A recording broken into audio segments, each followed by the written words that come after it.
संगवारी हो जय जोहार। मैं छत्तीसगढ़िया छत्तीसगढ़ के माटी ही चंदन कार्यक्रम देखैया जम्मू संगवारी ला करत हूँ अभिनंदन। छत्तीसगढ़ के माटी में गढ़े लोक कला लोक संगीत हमर छत्तीसगढ़ के सांस्कृतिक धरोहर रामधुनी डंडा कर्मा जेला तीज तिहार के परब में गाँव के सुघ्घर चौराहा में गाथे बजाथे और नृत्य करथे। तो आओ संगवारी हो रिंगी चिंगी लोक नृत्य के माध्यम से आनंद लेवन। तो संगवारी हो हमार यूट्यूब चैनल रिंगी चिंगी लोक नृत्य ला लाइक और सब्सक्राइब करे बर झन भूला हो। राम राम।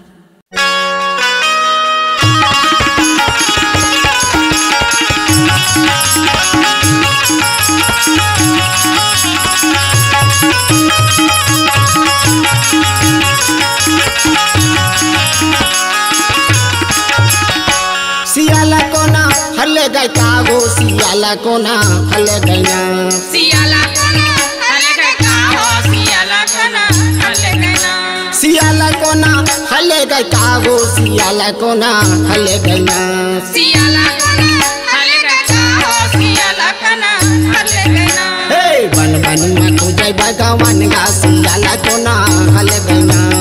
बन बन में खो जाए भगवान गा सियाला कोना हले गई ना बन बन में खो जाए भगवान गो सियाला कोना हले गई ना बन बन में खो जाए भगवान गा सियाला कोना हले गई ना।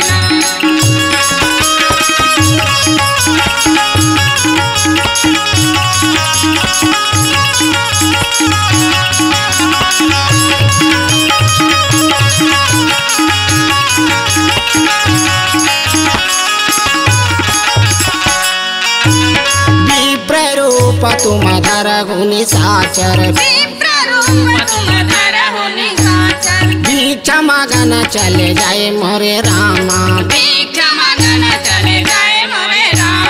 बन बन माँ को जाए भगवान गो सियाला तो ना हले गई ना बन बन में खो जाए भगवान गो सियाला को ना हले गई ना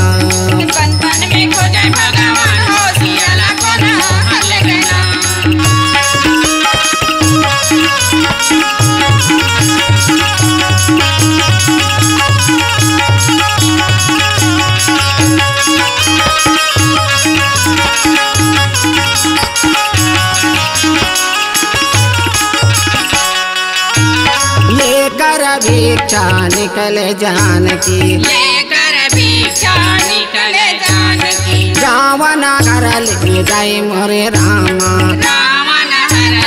जाए मोरे राम बन बन में खोजे भगवान गो सियाला को ना हल गई ना बन बन में खोजे भगवान गो सियाला को ना हल गई ना बन बन में खोजे भगवान गा सियाला को ना हल गई ना बन बन में खोजे भगवान गा सियाला को ना हल गई ना।